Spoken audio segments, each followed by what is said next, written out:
Okay, today we're going to talk about changes that are happening around the world during the Age of Exploration. A lot of political systems began changing the way that they were doing things. Throughout Asia, you're going to have a lot of changes in their types of government. What does this mean for the Age of Exploration? Well, it's going to make sure that there's going to be some opportunities for European uh, explorers to take advantage of these changes in order to get footholds in places like India. Um, Buddhist kings were the chief form of government in India. There's going to be a collapse of an Islamic sultan, um, uh, the Islamic Empire in control of India, which is going to make available for the British and the Portuguese and Portuguese to fight over control over India. Javanese kings will be rooted in political traditions of the Indian government. That's what is today the area of Thailand, just across Burma and Thailand, just east of India. They're going to continue on with traditional um, Indian style government. Like I said, the Islamic sultans will move around. You're going to see the southern part of what is today Malay. Let's see, that would be along Indonesia, the long strand of islands below. By the way, the largest concentrations of Islamic people in the world outside of the Middle East is in Malay. It's a very interesting place. You go there, you see Asian people dressed like people in the Middle East with turbans and the whole 9 yards. Vietnamese emperors will follow the Chinese model. What does that mean? Um, well, before this, Vietnam was controlled by a very warrior tribal group of people, and because of contact between them and China, um, they will literally send back a boat full of heads and body parts to the Chinese king, to the Emperor of China, basically telling him that they're not going to pay his taxes, so forth and so on. However, contact with the Chinese does change them. They become more politically modernized. They also consolidate their own power from within their tribes in order to defend the peninsula. So when you're looking at Vietnam, Vietnam's going to uh, be controlling that whole entire area of Cambodia, Vietnam, Laos, the Vietnamese kingdoms. They're a water kingdom. That means waterways are the way you get around in it. Uh, but they are going to use the political system of the Chinese in order to consolidate power so that there's not so many warring tribes. This also protects them from China.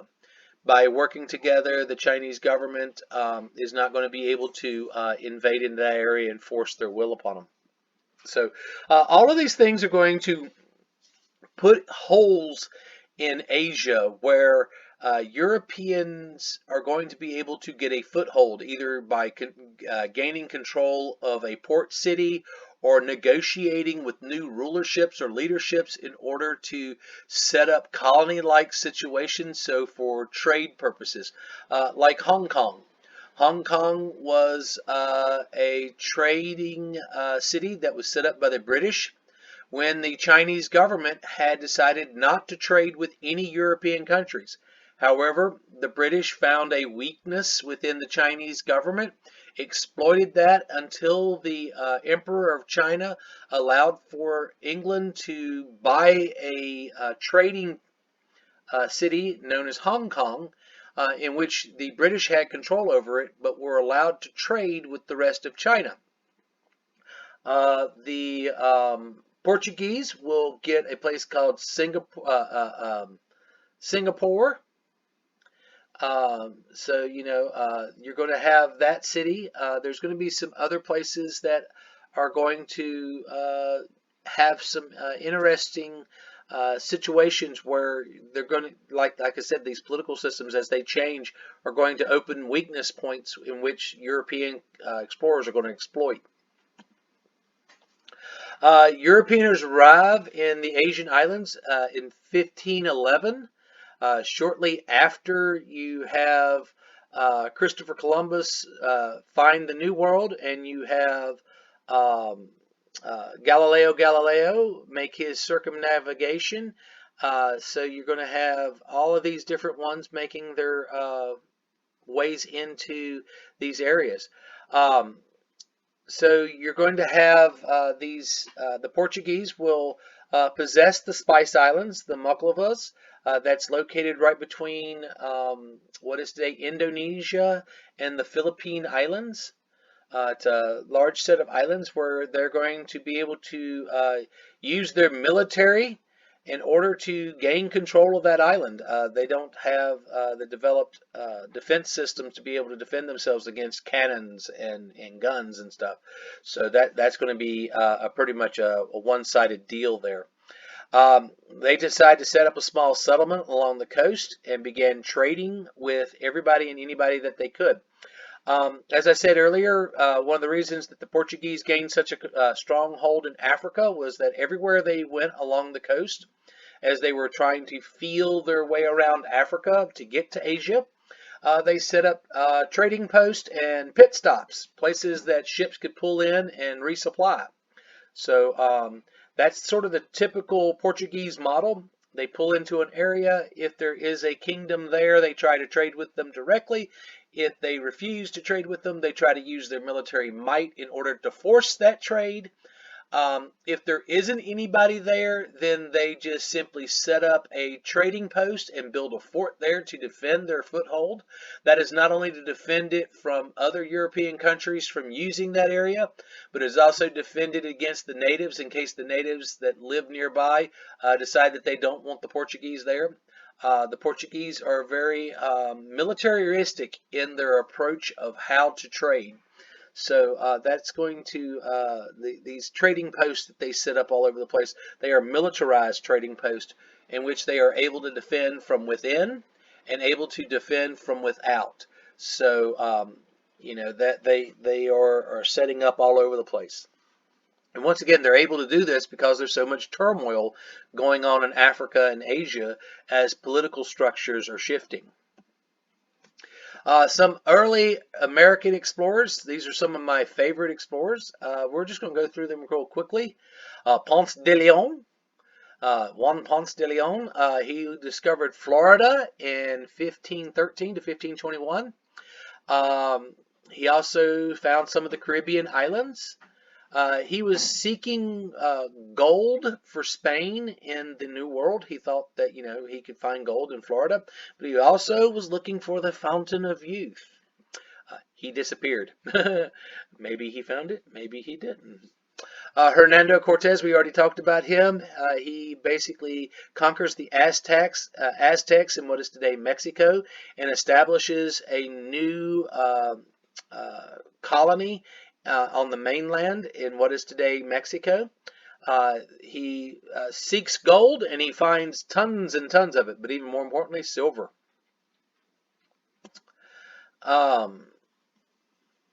Hernando de Soto, not that you can see this guy, but Hernando de Soto was a famous explorer that explored into what is today Texas and California. So he'll land in Mexico, move northward, go into part of Texas, and then head over the mountain ranges into what is today California. All right, let's talk about some other things. When looking at what's happening all over the world, this sudden influx of money is going to make vast changes not only in Asia, but it's also going to make huge changes in Europe. And you're going to have the rise of powerful monarchs.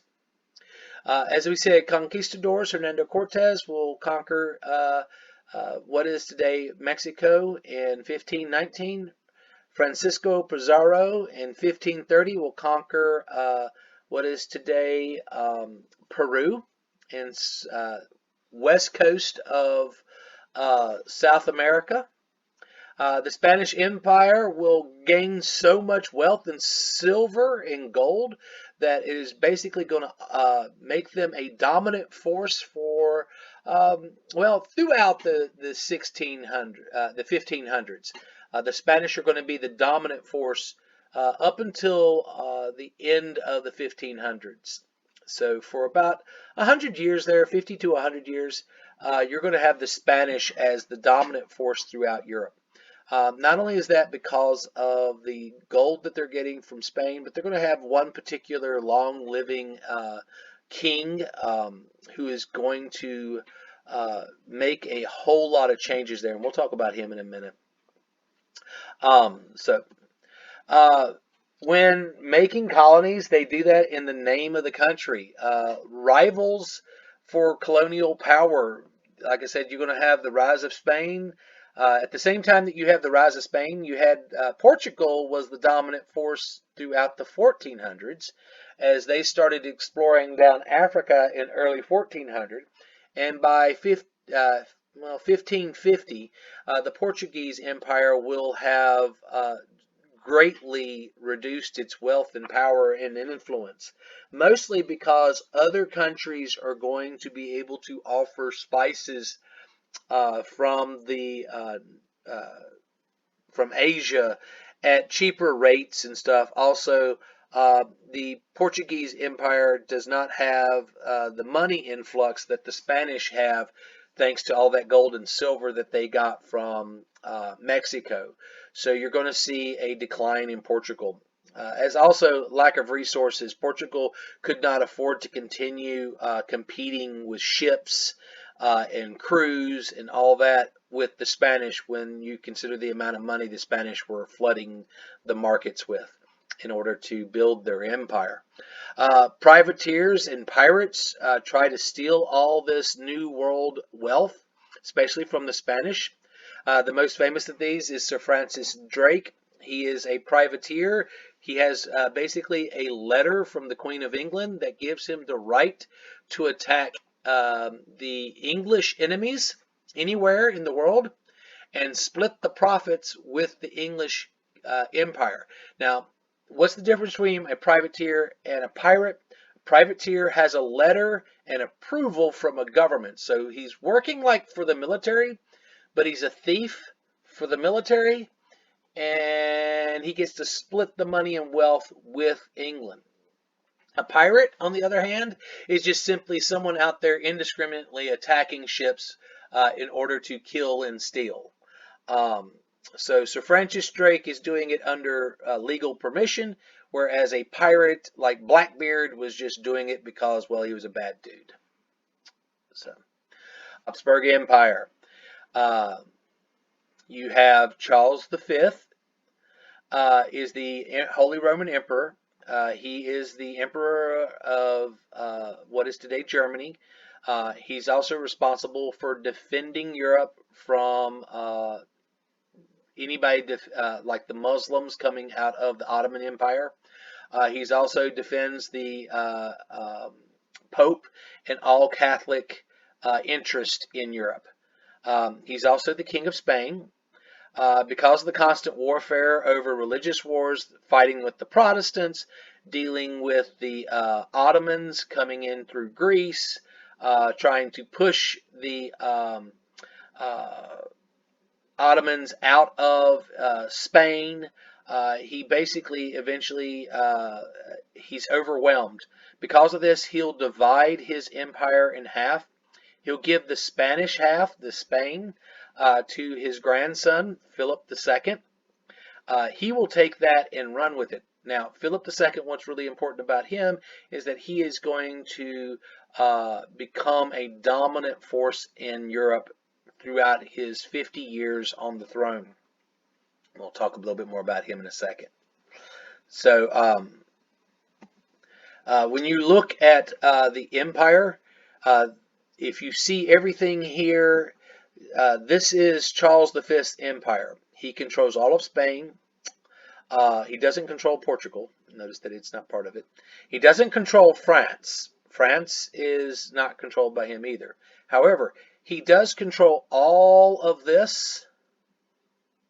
He's directly in control of all of these areas. These areas in light yellow, these are controlled by the princes of what is today Germany. Up in here, there's 14 of them. Now, they all owe allegiances to Charles, but they all control their own area. If that's not confusing enough for you. Germany won't become its own conglomerated country until the late 1700s. Okay, with William the First will become unify all this into what is today Germany. But anyway, all these other areas, this southern part of Italy, Corsica, Sardinia, all of these areas, these are all going to be under the control of Charles V. Now, the problem with this is notice that he's got the Ottoman Empire right here. He's dealing with them. He's also dealing with disputes from the Protestants from within the middle of his own kingdom. This is the Habsburg Empire. He's dealing with all these Protestants in here, trying to fight them off. Same thing over here. He's got a small group of Protestants over in here in Spain, located right here. And he's going to break this up and give Spain to his grandson so that he can concentrate on his problems over here. Philip II, as I said, was a devoted Catholic. He was the King of Spain. He was the grandson of the Holy Roman Emperor. When his grandfather dies, he will become the Holy Roman Emperor. He'll control not only Spain, but he'll control most of what is today Italy. He'll control all of Germany, Austria, and part of what is today Poland. Will be all under his controls. He'll also control the lower Netherlands.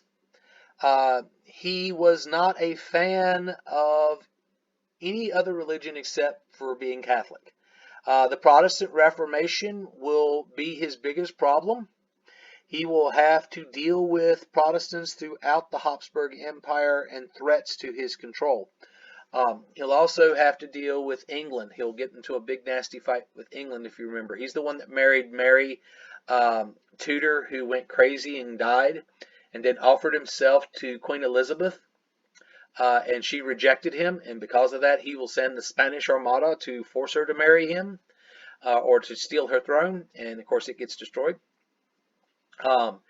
He has some serious issues going on in his kingdom. However, he was also referred to as the librarian because he didn't look like a king. He didn't dress in like big fancy robes with lots and lots of gold. I know this painting makes him look, but most of the time he wore just a black suit and spent a lot of time in an office governing his vast empires. This dude was seriously, I like to think of him as the Dr. Evil of absolute monarchs. Like he was sitting in a room with a cat in his lap, petting it, laughing his butt off, and trying to take over the world. This dude was always trying to take over the world. As I said, he was the king of Spain. He was the king of most of Italy. He was the Holy Roman Emperor. He was the king of the Habsburg Empire. He was at one point in time the King of England when he was married to Mary. He wanted to be that again, try to figure out how to steal it. He ruled vast chunks of the New World. You know, he controlled basically all of Central America and most of South America in some way or form or fashion. This dude literally was controlling, you know, an empire the size of, well, the size of ancient Rome. And he was doing a good job of it, but it kept him very, very busy, very busy. I will say that he did try to take over even France. He tried to take over England by way of another way. He supported Mary's cousin, Elizabeth's cousin, Mary of Scotland. She tries to take over the throne from Elizabeth. However, Elizabeth captures her and then beheads her. He tries to kill Elizabeth a couple times in order to kill her. One of the reasons he was doing that is because the King of France was the closest relative to Elizabeth. And if he could get rid of Elizabeth, then the throne of England would fall to the King of France. Now, the King of France, a guy named Henry IV, also known as Good King Henry, married Philip's daughter. They had a son named Louis. He's Louis the 13th, not Louis the 14th, but Louis the 13th. When he thought that this was going to be a great match when he married his daughter to Henry IV. He thought this was going to be a great match between his daughter, and he was going to be able to make France Catholic and not Protestant. However, Henry IV will agree to a treaty that he allows for Protestants to live in France without fear. And because of this, Philip's going to get very angry about that, and he's going to actually have his son-in-law, Henry IV, Good King Henry. He's going to have him assassinated. What do we need to know about this guy? He's going to be the first monarch in human history to be killed by a bullet. He's going to get shot. So that's kind of wild. But anyway.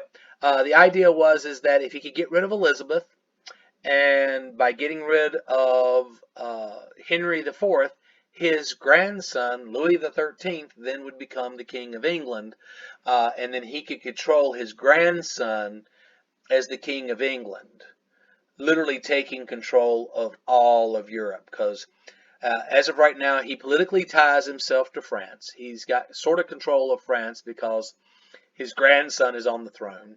He controls Germany, Austria, Poland, so forth and so on as the Habsburg Empire. He also controls most of Italy. He controls Spain. He will marry a Portuguese princess to gain control of Portugal as it declines and becomes under his control. And of course, he controls the New World. He controls all of the Caribbean. He controls Mexico. He controls, all of that Central American territory plus Peru, making him just vastly powerful. But if we look at him, he's seriously got a "I'm going to take over the world" mentality. So kind of cool there. He's my favorite of all rulers of this absolute monarch, where they are literally the ruling power with no checks on their authority or strength. There's no government stopping this guy from making any decisions or anything like that. He's all on his own, making his own decisions, doing what he wants to do.